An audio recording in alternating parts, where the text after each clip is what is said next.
തുടക്കക്കാർക്ക് പോലും വളരെ ഈസി ആയിട്ട് വെക്കാവുന്ന നല്ല ടേസ്റ്റിയായ ഒരു മീൻകറിയുടെ റെസിപ്പി ആയിട്ടാണ് ഞാൻ വന്നിരിക്കുന്നത്.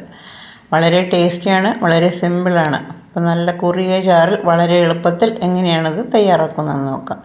അപ്പോൾ ആദ്യം തന്നെ നമുക്കൊരു മൺചട്ടി എടുക്കാം. അതിലേക്ക് 2 ടേബിൾ സ്പൂൺ മുളക് പൊടി ചേർത്ത് കൊടുക്കാം.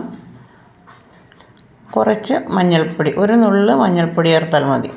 അതും കൂടി ചേർക്കാം. 2 പച്ചമുളക് നീളത്തിലരിഞ്ഞ് അതുകൂടി ചേർത്ത് കൊടുക്കാം. ഒരു ചെറിയ കഷ്ണം ഇഞ്ചി വളരെ കനം കുറച്ചരിഞ്ഞിട്ട് അതും കൂടി ചേർത്ത് കൊടുക്കാം. ഇനി കുറച്ച് കറിവേപ്പില ചേർക്കാം.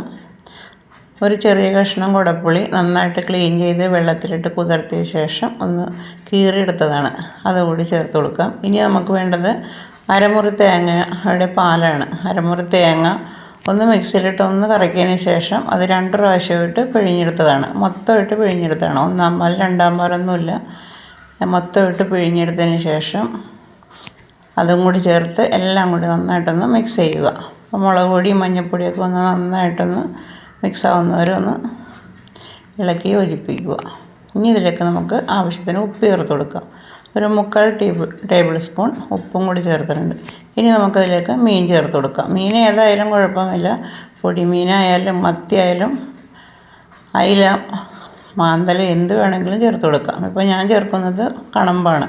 ഇതേപോലെ ഏത് മീൻ വേണമെങ്കിലും ഇതേപോലെ കറി വെക്കാവുന്നതാണ്. ഇതേപോലെ ഇരിക്കണം, ഒന്ന് ഒപ്പം ചാറായിട്ട് ഇരിക്കണം.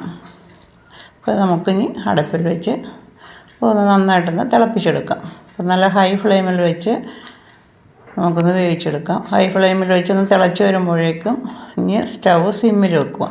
എന്നിട്ട് ഇതേപോലെ ഒന്ന് അനക്കി കൊടുക്കുക. ഇനി നമുക്ക് അടച്ചു വെക്കാം. ഒരു 5 മിനിറ്റ് കഴിയുമ്പോൾ ഒന്നുകൂടി തുറന്ന് ഒന്നും കൂടി അനക്കി കൊടുക്കണം. ആകെ 10 മിനിറ്റിൻ്റെ വേവുള്ളൂ മീൻ കറി. അപ്പോൾ ഒരു 5 മിനിറ്റ് കഴിഞ്ഞ് ഒന്നും കൂടി ഇതേപോലെ ഒന്ന് അനക്കി കൊടുക്കുക. അപ്പോൾ എല്ലായിടത്തും വേവ് എത്താൻ വേണ്ടിയാണ്. അതേപോലെ എപ്പോഴും സ്റ്റവ് സിമ്മിലായിരിക്കണം. അപ്പോൾ നന്നായിട്ട് ചാറ് കുറുകി വരും.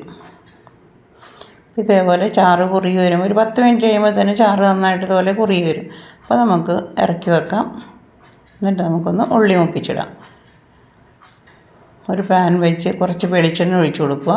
അതിലേക്ക് കുറച്ചധികം തന്നെ ചുവന്നുള്ളി ചേർത്ത് കൊടുക്കുക.